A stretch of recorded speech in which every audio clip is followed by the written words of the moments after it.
now to introduce you to the next speaker, because she is the Minister of Food Processing Industries in a country where urbanization is, I think, part of the daily life in India. Harsimrat or Badal, the floor is yours.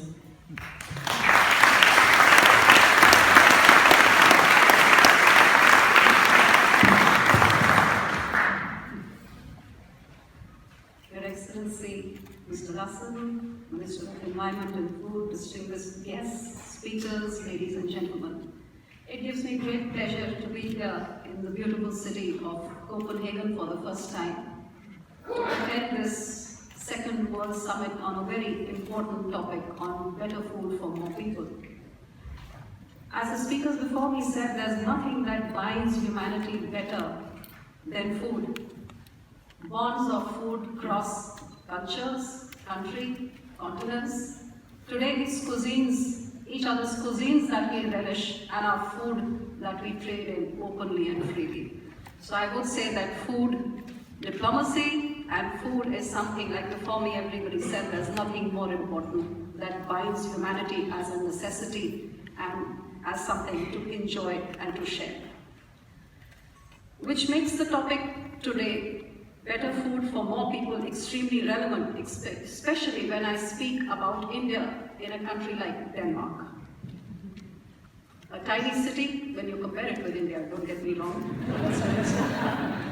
A tiny city with a small population, which has distinguished itself globally in the area of food production and food processing. As a global leader, Danish agriculture among the most efficient, innovative, well-developed in the world, and leading in food quality and food safety as well as in research and development. Therefore, coming from a big country of 1.4 billion people population, probably some of our cities have the population the size of your country. The entire Europe population put together is probably not even half the population of my country.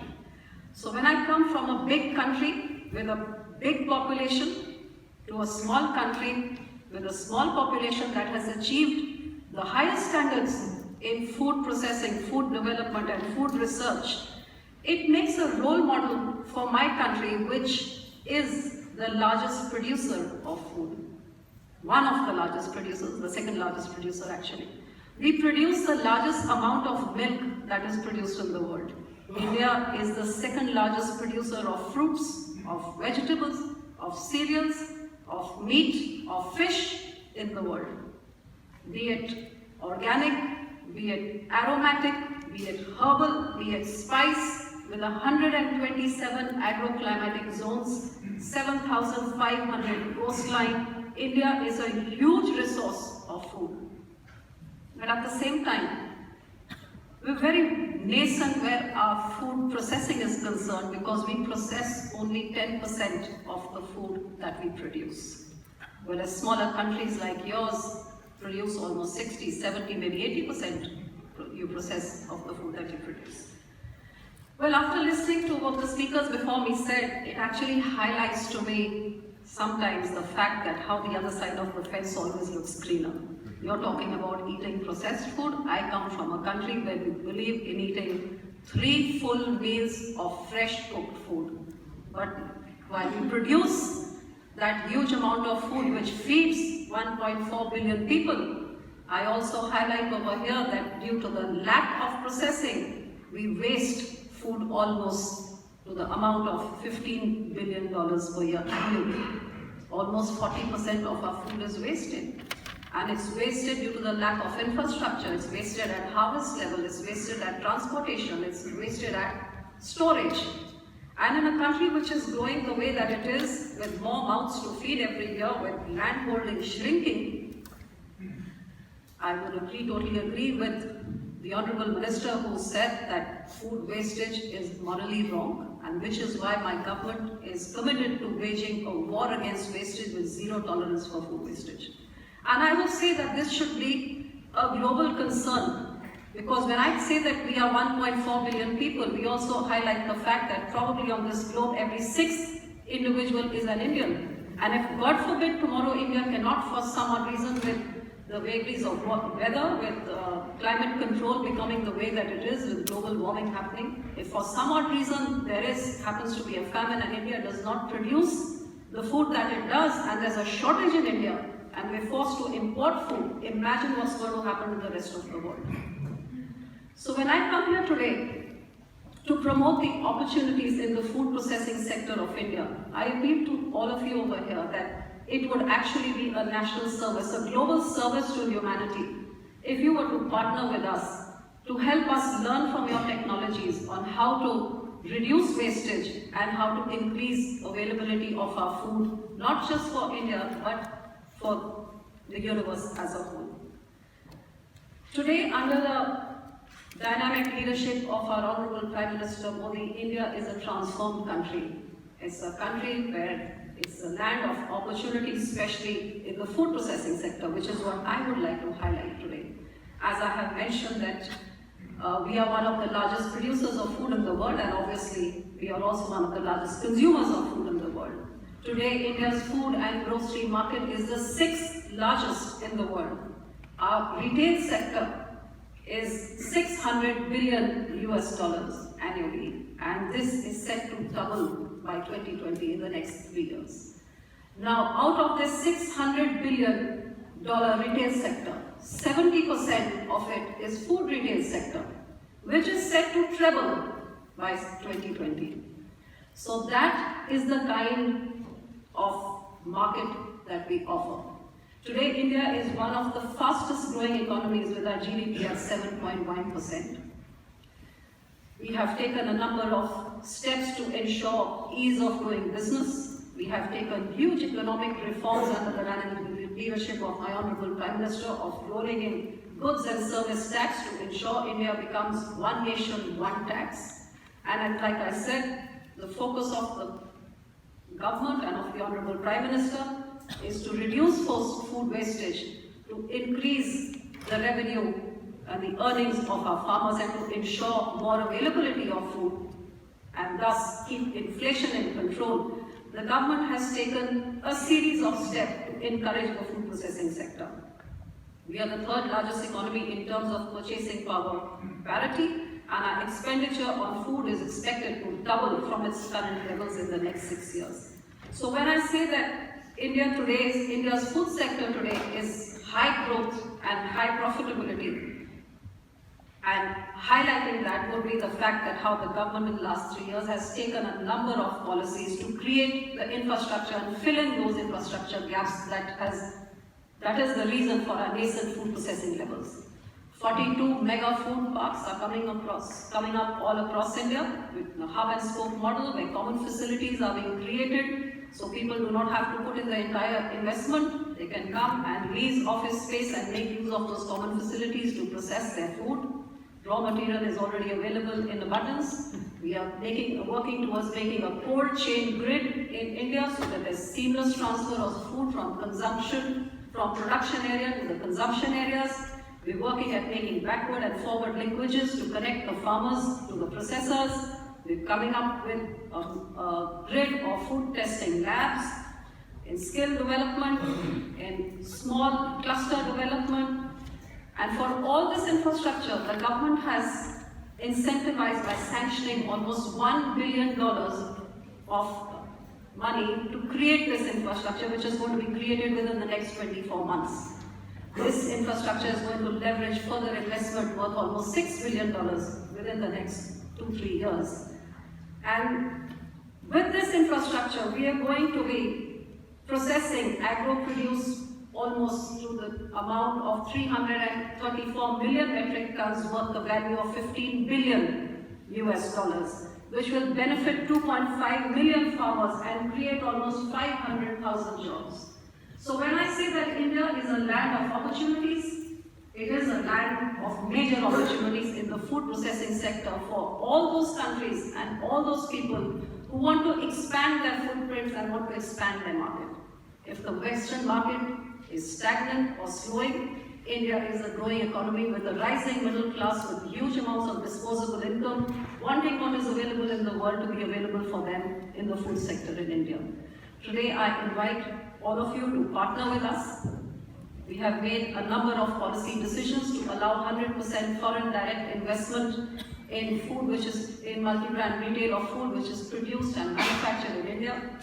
Due to our policies, due to this creation of infrastructure, allowing our markets to open up, we have seen a 40% increase in foreign direct investment in the food processing sector from last year to this year itself. Of course, I would also like to highlight here that being the fastest growing economy in the world, India has attracted the highest amount of foreign direct investment in our country in the history of India 2 years consecutively.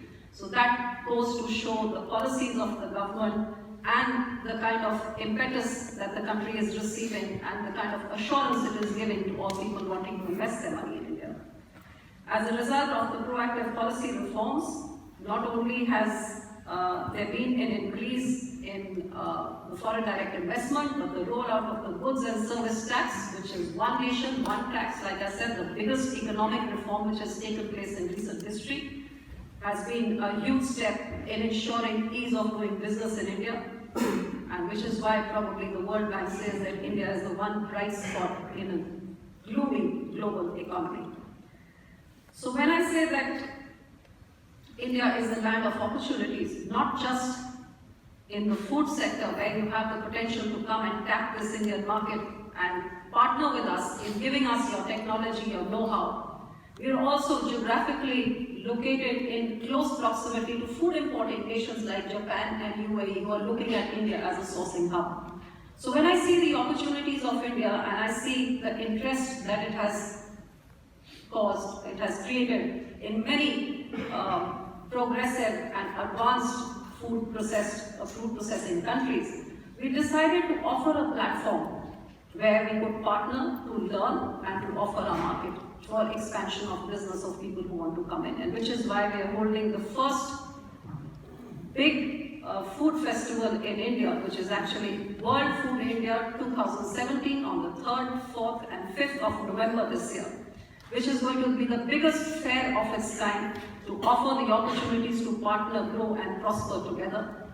I would also like to highlight here that India as a country has cuisines which differ from one state to the other the way it probably differs from one country to the other. And when you think of Indian food, I'm sure most of you will think that Indian food just, I don't say about Chef Rene, but I'm sure most of you think that Indian food just consists of some Indian curry, because when I go to your retail stores, if I look at the Indian section, there may be an Indian curry or some butter masala tikka or a basmati rice or a Darjeeling tea, and that's India for you. But let me tell you, in India, the beverage, the cuisine, the dessert of my state is totally different to the state on my left, to the state on my right, and to the state in front of me and the state behind me. Each state has its own unique cuisine, its unique flavor, its unique spices, its unique way of cooking, its unique beverage, its unique dessert. So to offer you an opportunity to taste the flavors of India and see what you would like to take back to your big retail stores and to your countries, we have World Food India, which has as a part of it World Food Street as well, which is going to be very different to the way things are in Anuga or in Sial, the big food fairs, of course. Our fair is going to be much bigger because we're going to have all our states showcasing their opportunities, their foods, their tie-ups, their policies, and we're looking at all major food countries internationally, globally, worldwide, coming and participating to see what they can offer and how they can tap the Indian market to increase their own business. And while business takes place, the World Food Street will give you an opportunity to taste the cuisines of India. And at the same time, there will be all countries which will get a chance to showcase their food. And like often people tell me, yes, we want to come and make in India, but we don't know whether Indians will like what we are making, and we don't want to put up the infrastructure and then find the Indian palate doesn't like it.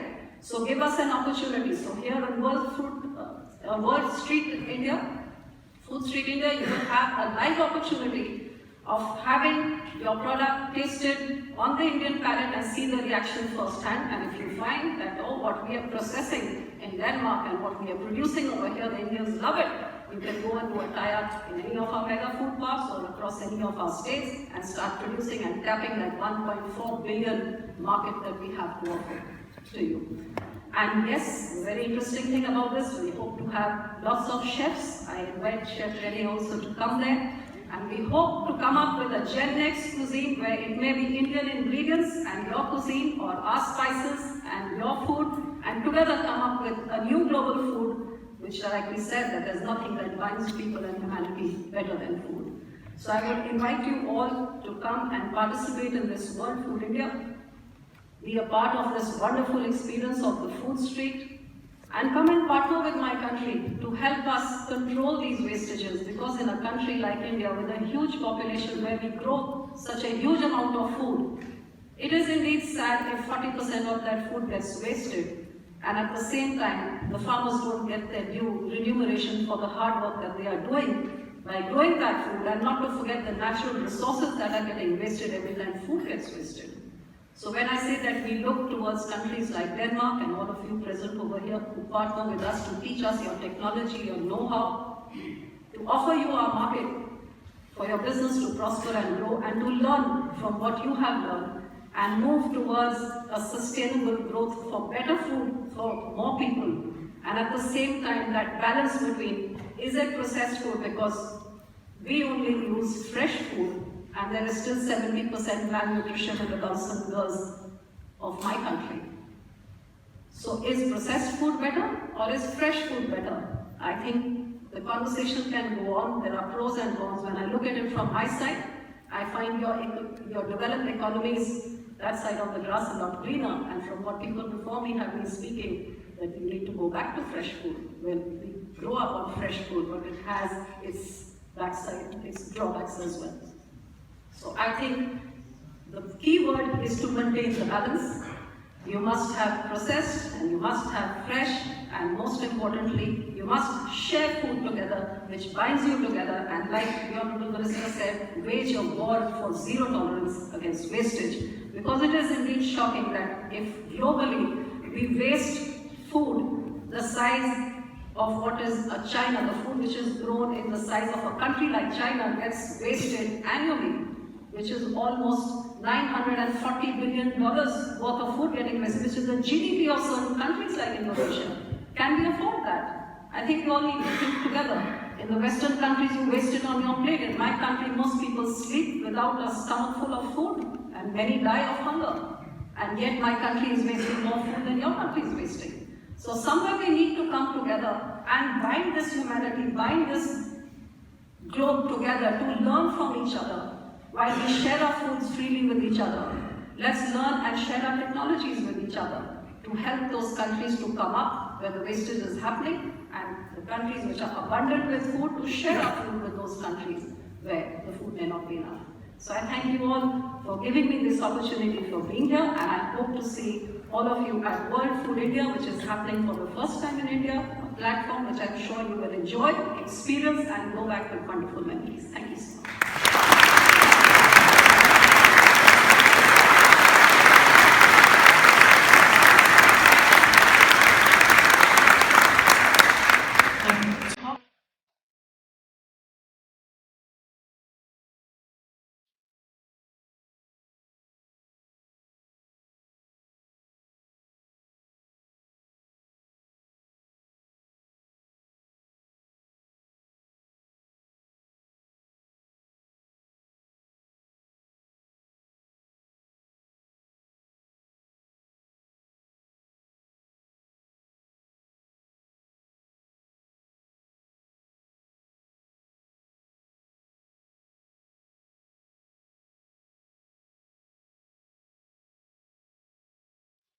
It would be wonderful if you could also lead a delegation, because we're doing renewable energy in a big way for food sustainability as well. So I look forward to it. Thank you so much.